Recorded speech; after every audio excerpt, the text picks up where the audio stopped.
Part 6. I have been discussing the Isis-Osiris myth for International Women's Day, and then obviously in honor of the Divine Feminine Rising and birthing New Earth collectively.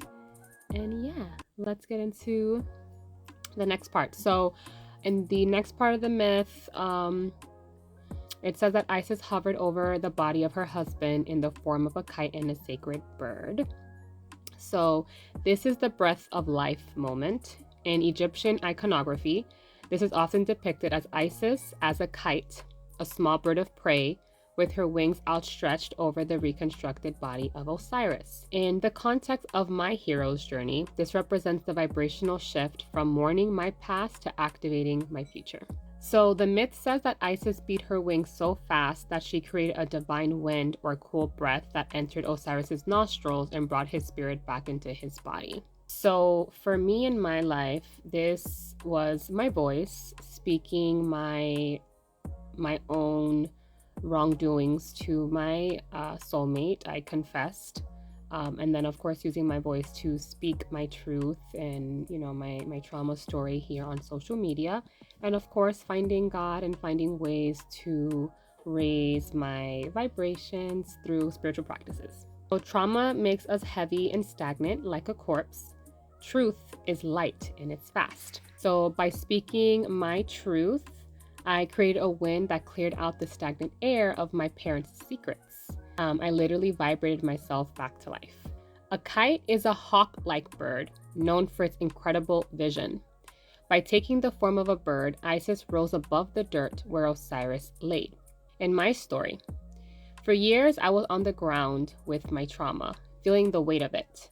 When I started my soul-searching journey and found God, I gained the bird's eye view. I could finally see the set, the manipulation, for what it was.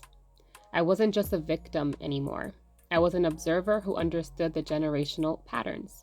I rose above the reputation and the teasing to see the bigger spiritual war. Kites are also known for their piercing, high-pitched cries. In some versions of the myth, Isis's mourning cry was so powerful it shook the foundations of the underworld. The connection to my story, my social media videos are my sacred cry. I wasn't just talking, I was letting out a frequency that alerts other birds, other survivors, and warns the scavengers, the manipulators, that I am no longer prey. It was this bird form hovering over the reconstructed Osiris that Isis conceived Horus. She didn't conceive Horus when Osiris was perfect. She conceived him when Osiris was reconstructed and partial. So the lesson for me was I didn't have to be fully healed or perfect to start a new life or help others. I birthed my new happy self in my role as a guide while I was still putting the pieces together.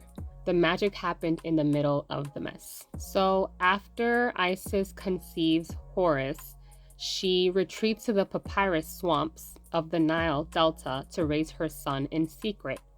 For Set, the ruling king of chaos, is hunting the child who is destined to challenge his throne. So for this part, we'll go ahead and take it to the next video. Isn't this so fun?